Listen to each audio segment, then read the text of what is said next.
9. My name is Joe Bruckner. I'm a volunteer with the Atlanta History Center in Atlanta, and I'm with Tony Hilliard, who is also a volunteer with the Atlanta History Center. And we have the honor of being with W. Wilson McClure today. Mr. McClure, a veteran of World War II, has generously given us his time to come in here and do an interview in connection with the Veterans History Project. Mr. McClure, we want to thank you for giving us the honor of speaking with you today. And I'm going to ask you some questions and just let you tell us about your experiences. Would you give us your full name? My full name is Woodrow Wilson McClure. And what is your date of birth? July the 10th, 1983. No, 23. Because I was married on my birthday in 83. And what is your current address?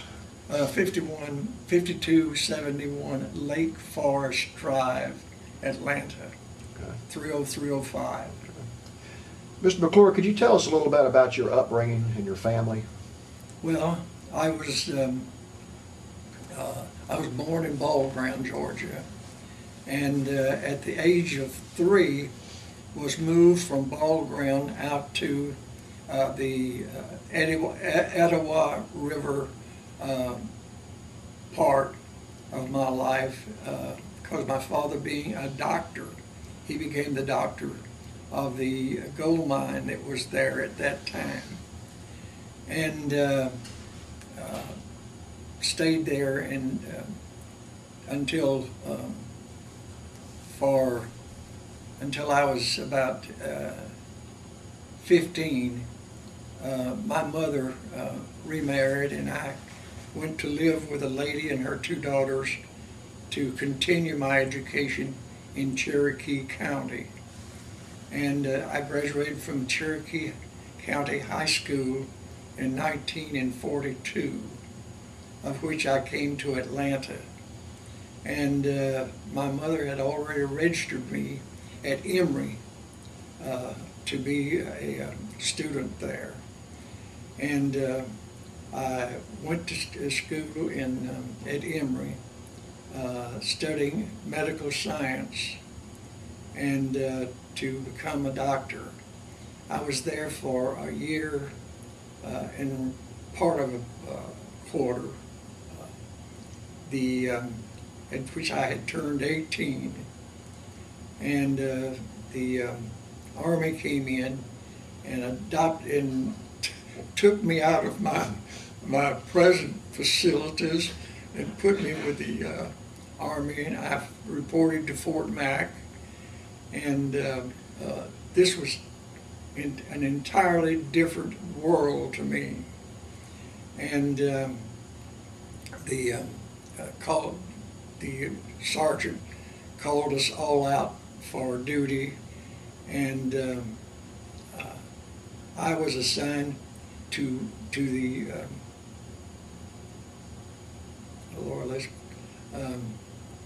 I was assigned to a division that I didn't want to go to, because my family told me that I was to be a doctor. And I called my mother that night and told her that I had been assigned to another area, and she said, what? And next morning, when we fell out after breakfast, my name was called out, and I went up, and the sergeant was not nice at all. Wanted to know who in the devil I was. I knew, and I said, I don't know what you're talking about. And I never will forget him. He said, yes, you do. You know what. And my mother had talked to one of the people, Dr. Kells Boland, and I was put in the medical corps. And I didn't know what I was doing. I was a young teenager, and but I was told to go back to the barracks and get all my stuff together, that I was moving over to the medical department. I moved over to the medical department, and at that time, we were all lined up, put on a train, and taken out to Texas to a training station. During that training station, I'd been there about 6 weeks or so. My grandmother, who lived back in here, died, and my mother called me to come home, and my sergeant and told me I couldn't come, and I accepted it. And the next morning, they came in and told me to get my clothes, get my stuff together, that I was coming back to Georgia for 4 days. So I came back to Georgia for 4 days and went back. I got back and reported to the captain, and he said, "Don't unpack. We're transferring you up to another group of medical students, medical people that had just finished their 15 weeks of training." And I got up there. Where did you go? Beg pardon? Where was that? That was in Texas. Oh, that was in Texas. And at the medical recruiting station. And I went up, and this group of men had just finished their 15-week training sessions, and were getting ready to transfer out.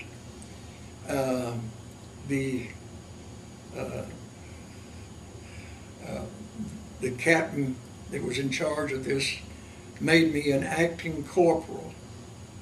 And I didn't know what an acting corporal was, but made me an acting corporal over 20-some-odd men. And here was, I was 19 then, a 19-year-old guy that had never been thrown with a group of people. I became their boss. And for the next 21 miserable hours, I was their boss. Finally, I got them all together and explained to them exactly what happened, and that I didn't ask for it. It was thrown on me, and I would do my best to serve them and the U.S. government. And they became a group of angels. We went from there by train to California, from California up to Seattle, Washington. And we were all betting and talking and that we were going to be in the Pacific. Then we set out and went back across country to Virginia. During that trip, I was thrown into giving shots to all the soldiers that were going, and we got to our destination, and we went through 5 days of training, which now I think was thorough waste of money, but we were taught English, French, and English and French. And after the 6th day in camp, 65 men and 1 captain was called out to report to get our gear together that we were going to get on board ship. Well, being the acting corporal that I was, not knowing what I was doing, the men so helped me. We got our gear together and went and got on board ship, not knowing where we were going or anything. And we were all betting we were going to somewhere in Europe. And on board ship, a friend of mine from Atlanta was on that ship as a seaman. And John and I got to be good friends. And The third day we were on board, I was looking through all the file of men that they had given me, and I ran across a letter that had said destination on it. And I thought a while, and finally I opened that, and it said, your destination is the 13th Medical Supply Depot in Honolulu, Hawaii. Well, we were headed to Europe. I said, this can't be right. So, knowing nobody else on board ship, I got John in, and I said, John, the ship's not going, we're going. And I let him look at it, and 30 minutes later, it was all over ship that we were going to Hawaii. The commander of the ship, bless his heart, called my boss, my captain, into his office and told me what I had done was wrong, that I could be court-martialed and I could be this and I could be that, and I was scared to death. And then he excused me, and I went back to see my men on what happened. And 30 minutes later, approximately, a helicopter appeared over our ship, and down came a new captain, and they took the old captain away. And we went through the Panama Canal to Hawaii. I still was an acting corporal, not knowing what to do, but I was learning quick. And we went to the 13th Medical Displacement Center, and the second day we were there, they gave us a leave to go into Honolulu. And from the displacement center into Honolulu was about 3 miles. And we were all hitchhiking. So bless his heart, a captain picked us up and asked us where we were from, and we told him. And big mouth me, when he finished, I said, but sir, you didn't tell us where you were from. And he said, well, I'm from the little town, a little city, just east of the Mississippi River. And I thought, and I said, that can't be right. And I said, you've told, he let us off, but the beauty of that trip was, I told him I had an uncle living in Texas that I had visited the year before with my brother, and we made it a do. And next morning, we three were called, names were called out to get our luggage. We were being shipped out, and we were shipped to this, the guy that picked us up, his group, and I was very thankful. And he was very nice. I mean, to be an officer, he let us do things that normally you wouldn't let. And I was with him for the rest of the term, and we had about 60 some odd was in his group. And what we did was we gathered together everything that a doctor would need on an invasion, and put them in a container and put them on ships to go to the various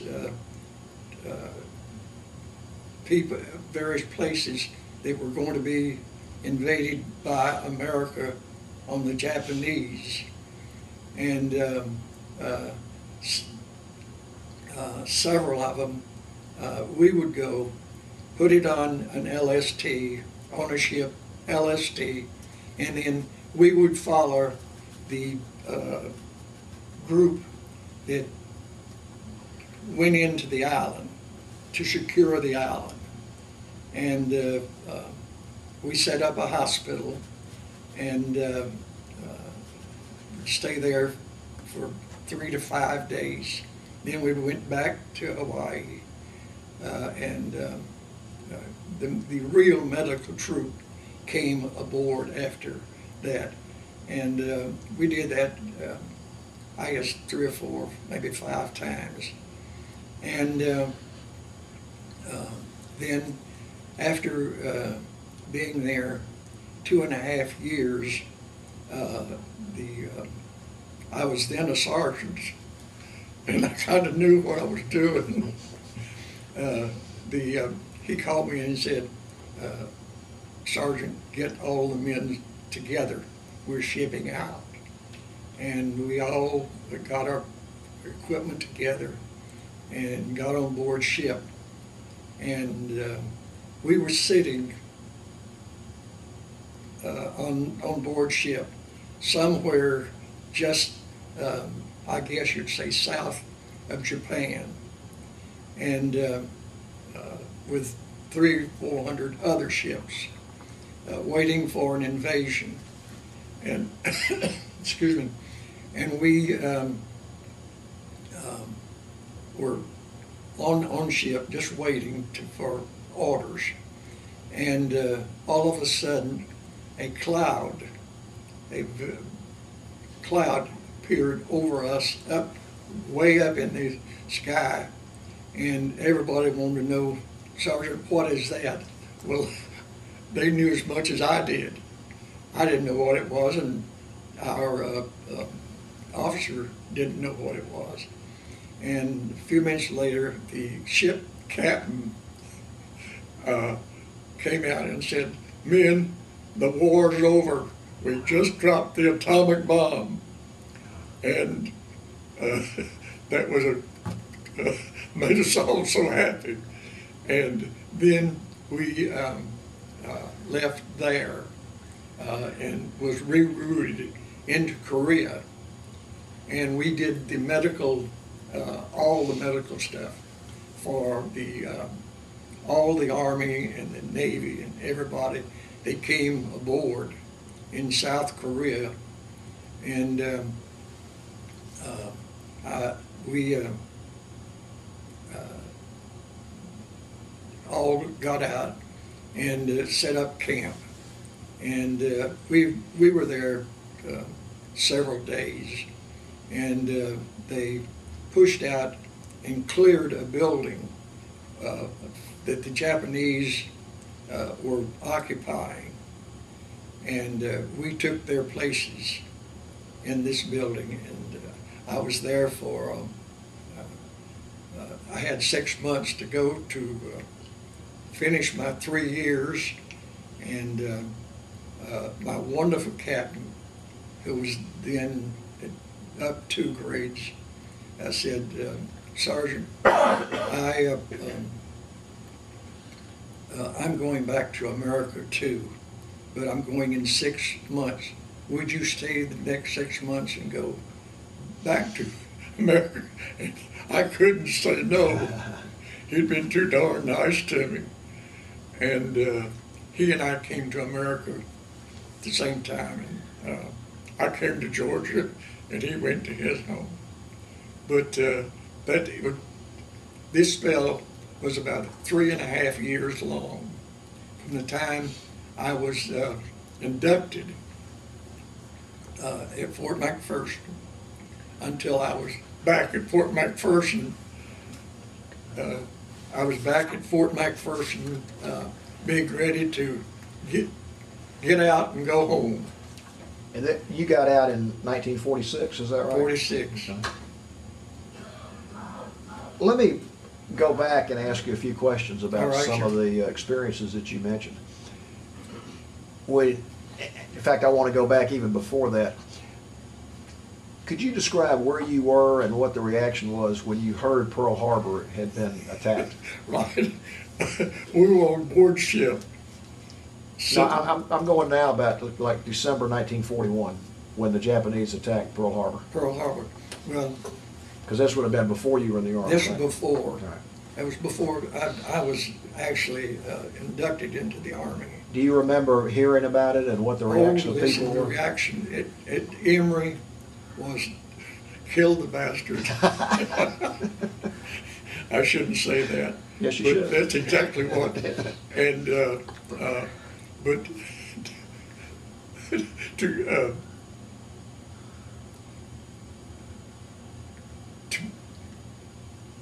the highlight of our entire war was when the ship's captain came and said, "The war is over.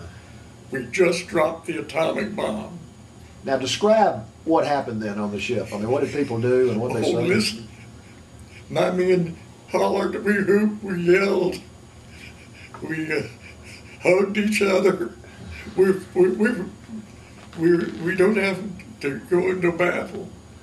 It was just a earth-shaking moment, a ship-shaking moment. Yeah, I want to ask you a couple more questions about that experience too, but I'm going to go back chronologically and ask you a little bit about when you first got to Hawaii. You know, when you were first deployed there, what did you see? Pearl Harbor had occurred within the last We year. saw all of the ships that the Japanese had bombed. The sunken ships were they're still in the harbor. And we had the opportunity to look at these ships. Some of them they had cleared that you could walk over part of them. But Hawaii, Honolulu, Hawaii, was a disaster. Was a total disaster. When they came in with mighty heavy force, and they killed a lot of Hawaiians when they dropped their. A cousin of mine who was a regular military was at Fort Shafter in Hawaii the morning that they were dropped, and he said it was chaos. They all ran out of the building when the bombs started dropping and crawled under the buildings and did everything they could. And it was, even when we arrived, it was still a mess. But we set up camp in what was already set up for us, for the medical displacement group. When you were being briefed as you were doing this, did they give you any idea of what kind of casualties we expected as we were going across the Pacific? No. That was never, oh, we're going to do it. Yeah. No casualties. But we knew in our hearts that there were going to be a lot of them. And I think something that really made me realize what war was like was when you take a hospital, everything that you need in a hospital, into boxes, and then get them on shore, get them torn apart, and set up for the sick, the shot, the wounded, and I think that's where the whole thing came to bear. Yeah. We'd like to hear more about your experience going with that equipment. You said that you actually went on the ships, went behind the groups, set up the hospitals. Could you tell us what you remember about where you went and specifically what you did? Actually, the little, as you know, the Pacific's made up of 1,000 islands. Well, they would take each one of them, or maybe go in on 3 closest by. They would take soldiers and gunmen in, and the thing that I guess we looked out for most, those islands had huge rocks overhanging them. And the Japanese were embedded under these rocks. And when the Marines or whoever went in the initial thing, had to shoot them. Well, they started, let me say, they started bombarding the island with dropped bombs before. We were probably 100 miles or 50 miles away while these bombs were dropped. But we knew that this was, we were given orders that you will go in this particular island. Okay. And our captain that was with us was right with us. And we set up, when you start unraveling medical tools and medical everything, you can realize what you're doing. Yeah. I'm sorry. No, I understand. But it was an earth-taking. Yeah. Because if you're don't know what minute you're going to be shot yourself. Yeah. And I was extremely fortunate to have been the sergeant that directed them as to what to do and how we were doing it when we landed. And while we were on board ship, we had all of our boxes and everything put on an LST or something.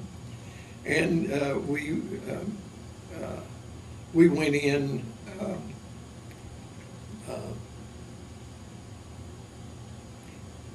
there were times when we broke the big box down and took the little things that they needed first, like a table and just everything. We would go in, but I would say that I was extremely fortunate, and a lot of my friends were shot. A lot of our workers were shot before they got to the island. But it was an experience you'll never forget. Yeah. And you actually went on the islands? Yes. And but you were so busy, you didn't know what you were doing. I mean, we were all working to. You want to take a break? You want to take a break? No, to save the people. Yeah. And the thing that I think the United States missed were not bombing the rock, the real, they probably thousands of bombs, but the real Japanese were buried under a rock this big down here. And in bombing it, you couldn't get to them. Some it did and some it didn't. And those that it didn't, was the ones that would, a group of guns going off constantly were running up. They were up here shooting down. Do you remember the names of the islands? They weren't. Do you remember the names of No, the I islands? don't. There were just thousands of islands. And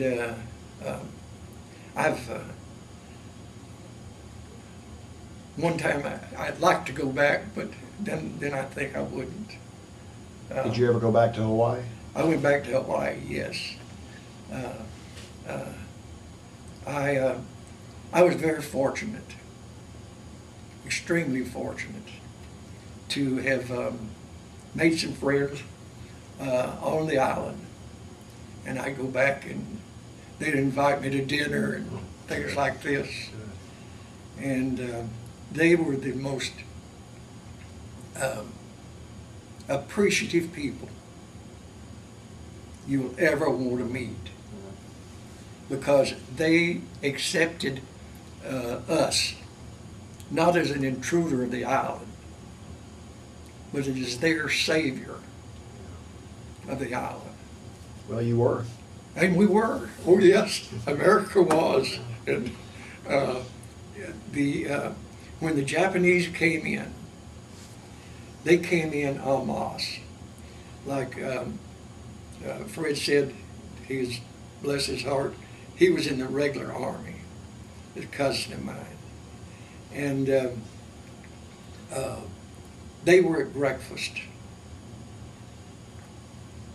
and said this, everybody ran for cover because they were bombing everything. And the buildings, we were there 2 years later, the buildings were still wrecked. And he said he remembered rolling out a window, knocking out a window and rolling under the building when the initial attack came in. When you were treating soldiers on the islands, were you ever asked to treat a Japanese soldier? I mean, were there any wounded that? Not that I remember. There's a lot of Japanese put in pens to keep them, and they were guarded by a different group. Okay. See, we were totally in the medical part of the Army. What was your unit? Do you remember that actual unit you were in? If you don't, that's okay. Let's see, it's not, what was, 36 Medical Service Detachment. 36. Yeah, we want to be sure to get that on the interview. yes, 36. Medical Supply Depot. Okay. Let's go now to when you were on the ships, getting ready for the invasion of Japan.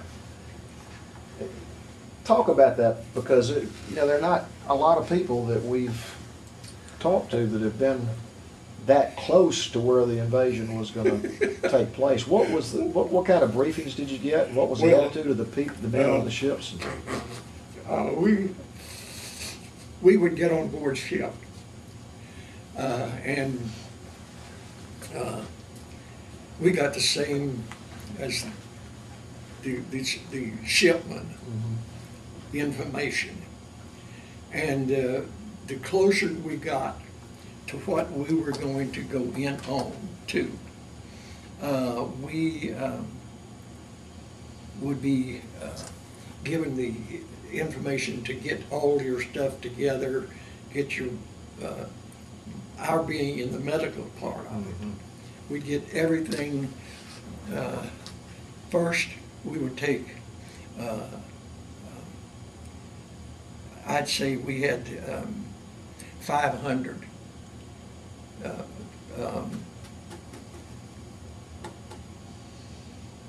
what am I trying? 500 guns to relieve people of their pain. Oh, And to do this and to stop bleeding. Syringes. Surgery, right. Syringes, yeah. And it's a terrific experience for a 19-year-old. Well, gosh, I can't imagine. I was 20 then.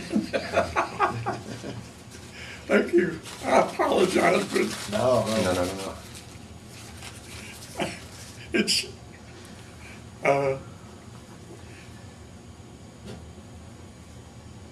it was one of the greatest experiences, and I would say the U.S. could do. They did it for their men. They took us, and if you got a few that you wish would disappear. We had a group of men who were there to do a job. And we all got together and we all formed each other. We all looked after each other like you would look after a baby. And we had a lot of, as I say, I'm one of the most fortunate that ever breathed, because I had a lot of friends that were shot. I work with, when you surge onto an island and they're shooting at you from every side, there are a few hidden things that the planes and their bombs did not touch. And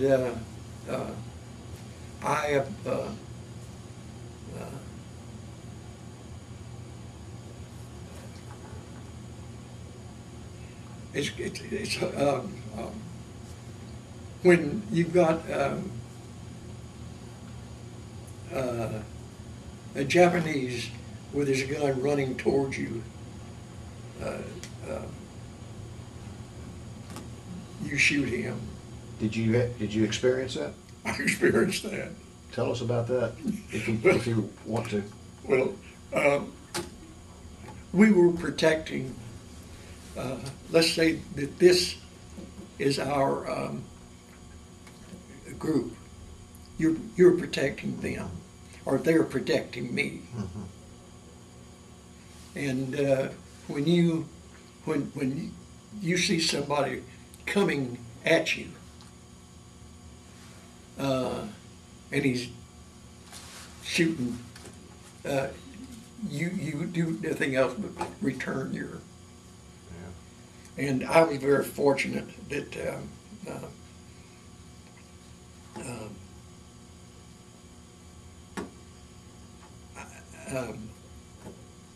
I had to get in there, and I had to get my men in there. But you've got to protect your men. Yeah. And I was 21 by then. And you don't do it. Yeah. It's just, I don't know. I apologize. No, you don't have to apologize at all. We understand completely. I mean, did you realize while you were over there that you were participating in one of the most significant events in world history? No. We were over there to kill the Japs. Yep. Yep. And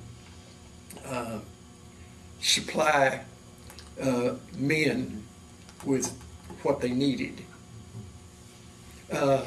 It was, I grew up. Yeah. I grew up. You became a man in a hurry, didn't you? Oh, in a hurry. If we had, we had some Americans that we shouldn't even have. We had a bunch of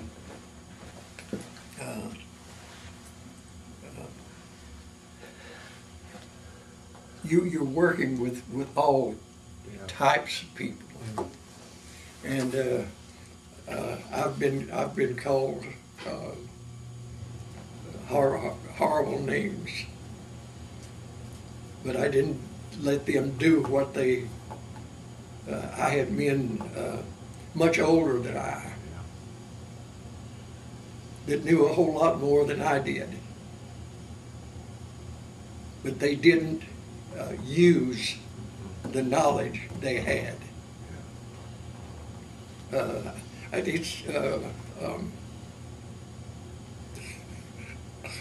It's just you can't imagine what it's like to be sitting in an LST or a landing barge or something, and a group, you can see them out there shooting at you, and then the wonderful American gunmen, the of all Navy and everything, going after them, and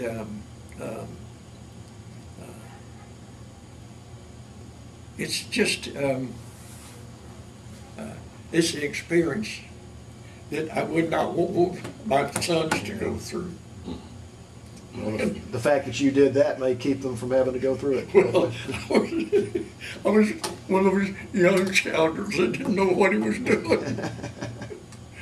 No, I had never been thrown with this,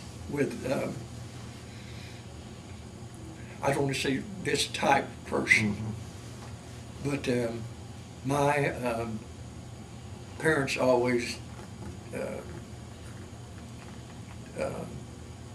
let us know who we were to associate with and who we weren't. Well, do you think that helped you later in life be able to deal with all different types of people as you went It through? sure did. I got home and saw what I'd been through. Like, my wife loves to see a movie made, and I always get up and walk out. Yeah. But we did a marvelous job. They did marvelous. The men that you knew were up front, and here you are, you're a medic, you're back.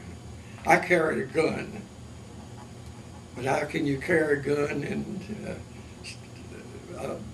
all the shots that you need? Did you have a Red Cross on your helmet and on your uniform? We had on our helmet. We had special caps. Well, did you ever get any information that the Japanese would try to shoot the medics first, or is that something that they briefed you on, or did that happen? No, they.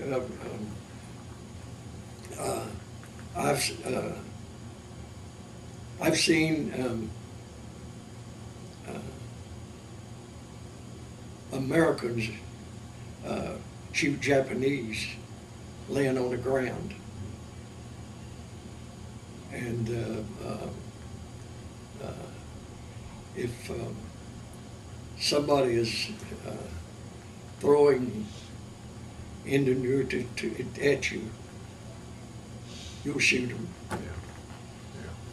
I mean,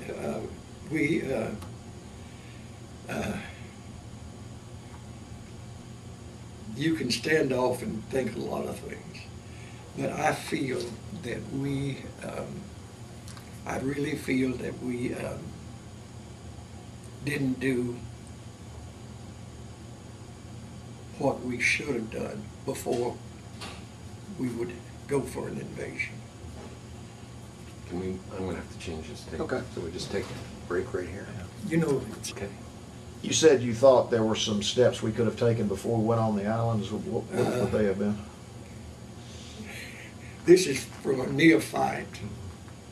I think there are, you had some eager individuals who were captains in higher rank calling the shots when they were not on the ground with them. I think that the American that carried the gun should have been given more information or something, or we needed to have used our air power to really annihilate an island. We could have done done. And this is not. I think some instances we should have done more shooting, more destroying, more preparation than we did. Okay. See, we were never on one of the ship with all the guns. Right. We were in the ship that's following back behind those. Yeah. And it's just, I guess, I probably chickened out on a lot of things that could have been done. But I think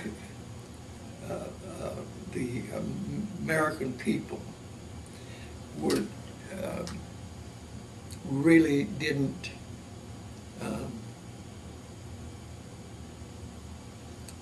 some of them didn't appreciate what we were doing. Yeah. The Americans that were on the islands of the Hawaiian Islands, I don't feel that they actually, Well, you know, that's one good thing about all the documentaries and movies that have been made now. I think people, this generation does appreciate it because we've been able to look back and see what you did. Well, I was, as I said, I feel very fortunate. Tell us about the trip back after the war, and you're on the ship heading back to the States. What was that like?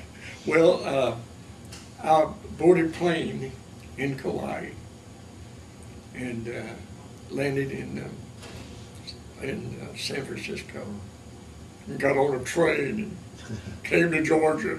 That was a happy day when you got here, wasn't it? Well, you know,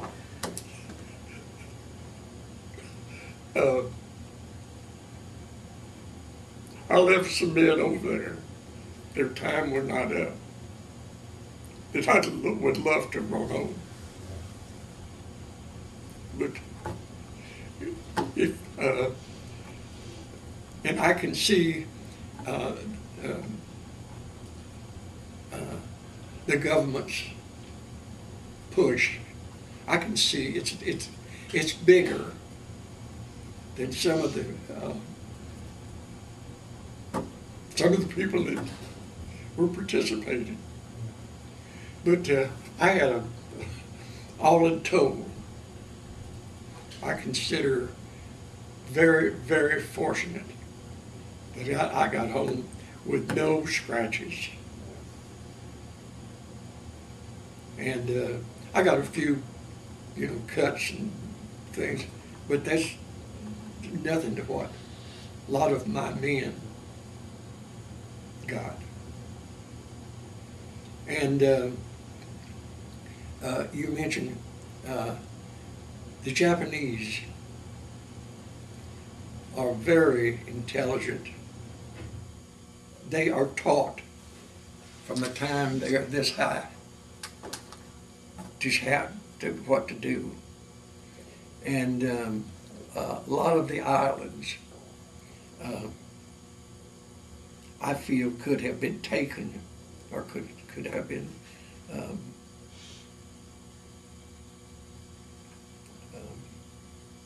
well, they should never been invaded because of the size. But the Japanese people,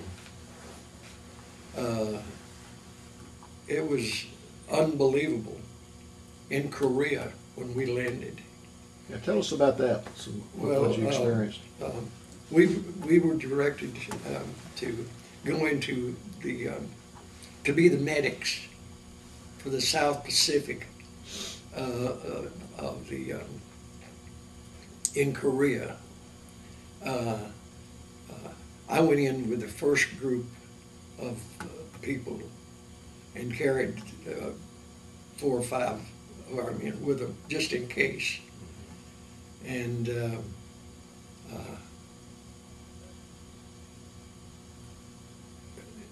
the people in on the island, the residents, it took them quite a while to accept that they were going to be ruled by somebody else other than the Japanese.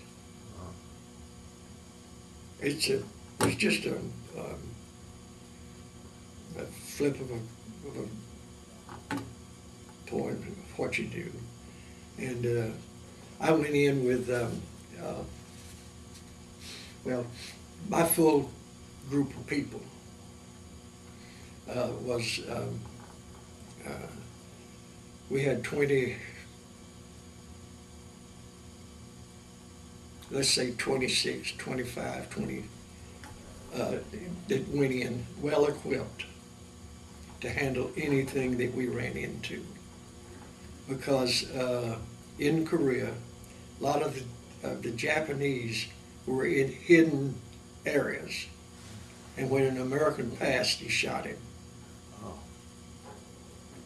And then it was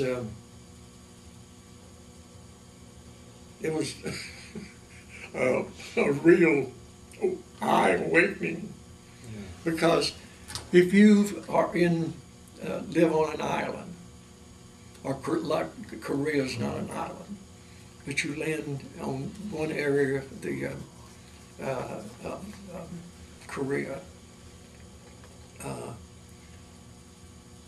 it looks as though you should be appreciative of somebody coming in. Instead, you had,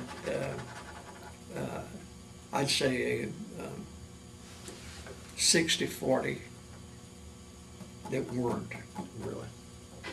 And I know, and you may not you cut this off. We were on the island in tents for a certain time, and we went into where they the town that had where they did all the guns and everything, and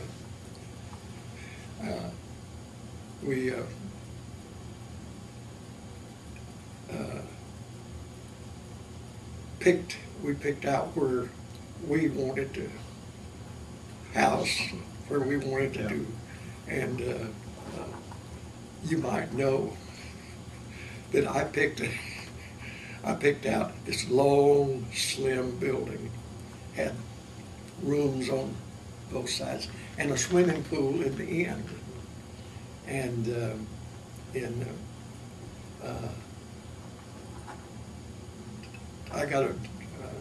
I guess I got one of the first. I went with the captain and looked at the building, and there's some of the women still there. Oh, yeah. They were, I called them the prostitutes. Right. And they were. Yeah. And but we cleared the building out, and then I moved my men in. So. Were you, I mean, you've been in the Pacific now for, the full time the war's over. Were you the senior enlisted man in your unit by then? In my in my one little portion of it, what I there were a lot of me's around, but I feel very fortunate by being picked up by the guy whose ranch was in Texas, next door to an uncle of mine's thing. And then the next morning, be asked to be in his group. Well, the reason I asked if you were the senior enlisted guy is because you started as an acting corporal, Yeah. but when you were finished, you were a master sergeant. Yeah. So you must have done something right. Well, I tried, but no, I treated everybody like I would want to be treated.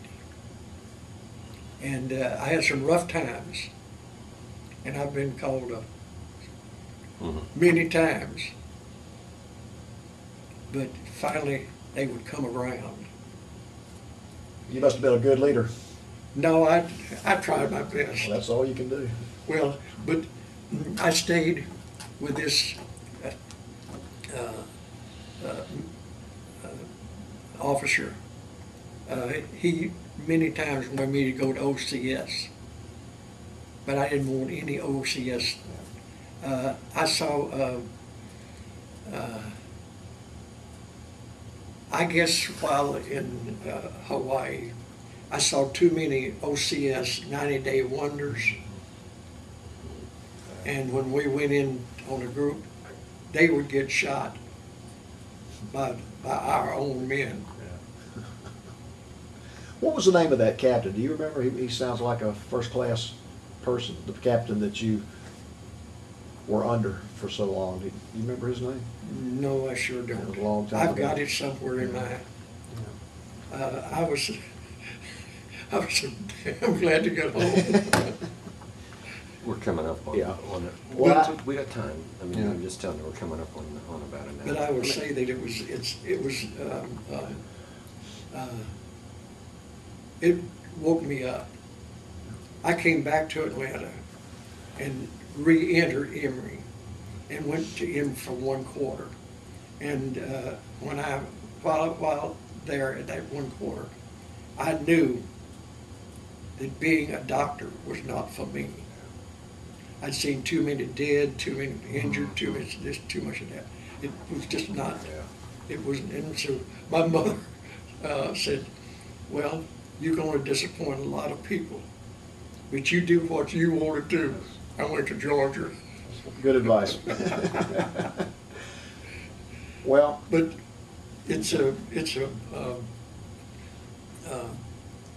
it was a wonderful experience. I feel now thankful that I had an opportunity to save America. And Actually, more than that, it would save the world. yeah, boy, and I know we've got a lot of Japanese in Atlanta, but you have never run up against a group of people that were so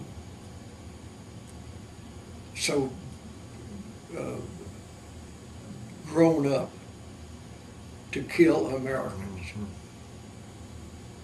Even in Hawaii, they would, we had a lot of Americans killed by Japanese. in Hawaii. Yeah. Well, see, they had moved all these people into Hawaii, Yeah. and they were notified that when the real thing would come, and they were all ready for it. Oh, Okay. that's interesting. Yeah. Very interesting. Yeah, I feel they were ready for it, and they were out of the way of what. And I think that the Hawaiians and the Americans were too not lazy, but too Complacent or? didn't keep a strong string on, Yeah. Oh, yeah. because Yeah. Japan was, Hawaii, when I got there, was full of, still full of Japanese, but they were hurried and put in Camps, yeah. camps. Well, on behalf of Tony and I, we want to thank you for what you did for the country. I mean, you played a big part in our victory, obviously, based on what you just said. I know you don't think you're a hero, but you're a hero to us. Yeah. And, Well, I appreciate it, but you know what? Looking back over it, I had a ball. But I'm going home and look up this man's name. Can't think of his name. That got me in his unit.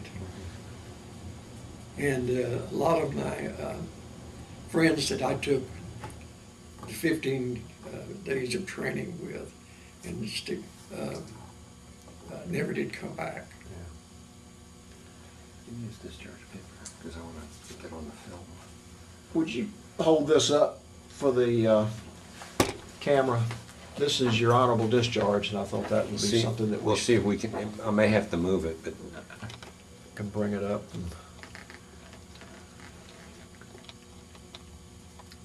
19 February 1946, Separation Center, Fort McPherson, Georgia. okay, turn around because his personnel record's on the back. On the back, we have the enlisted record and report of separation and honorable discharge. Okay, I think we got it. Yeah, Well, I was very, I'm a very fortunate individual.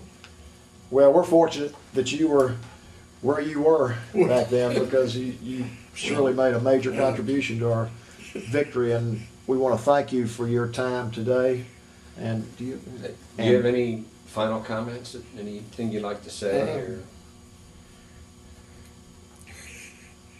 Or? The comments would be that I'm glad to be an American, but you know, and everybody, including my wife, thanks our food. I appreciate the people, the Americans that went before me, that went for me, that did this, that I didn't get the opportunity to. It was a God-sent blessing that here's 3 guys are hitchhiking in from Schofield Barracks into Honolulu to be picked up by this guy, and he turned out to be a friend of my uncle. And then next day, I mean, it's... And the next day he called, we 3. The others went to other groups, but we 3 went to him. Somebody was watching over you. That's right, amen. And it's,